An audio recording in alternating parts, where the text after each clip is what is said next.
ማይክሮሶፍት ኤክሴል ውስጥ እንደዚህ አይነት ዳታ ቢሰጣችሁና የመጨረሻውን ማጥፋት ብትፈልጉ እንዴት አድርጋችሁ እንደምትጠፉ ላሳያችሁ። እስከ መጨረሻ ተከታተሉ። እሱን ለማድረግ ሙሉ ዳታውን ሴሌክት አድርጉትና ከዛም በኋላ ወደ ኪቦርድ በመሄድ ኮንትሮል ፕላስ ኤች ትጫናላችሁ። ከዛም በኋላ ፋይንድ እና ሪፕሌስ የሚል ነገር ይመጣላችኋል ማለት ነው። በዚህ መልኩ ፋይንድ ዋት ይላችኋል። አሁን እኔ የመጀመሪያውን ተው ይለዋለሁ። ያኔ ምን አደርጋለሁ? ስፔስ አደርጋለሁ።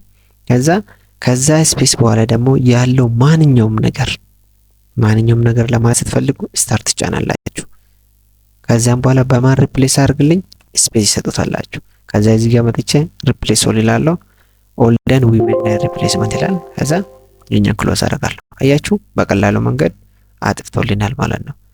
ማጥፋት የፈለጋችሁን ዳታ ሙሉ በሙሉ ሴሌክት አድርጉትና ወደ ኪቦርድ በመሄድ ኮንትሮል ኤች ትነካላችሁ።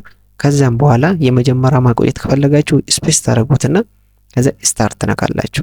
ሪፕሌስ ዊዝ የሚለው ላይ ስፔስ የሰጡት የመጨረሻዎችን ያጠፋል ማለት ነው። ቪዲዮ ከወደዳችሁት ላይክ፣ ሼር በማድረግ ሰፖርት አድርጉኝ። ሪፖስትን ብታደርጉ ደስ ይለኛል። በሌላ ቪዲዮ እስክንገናኝ ደህና ቆዩልኝ።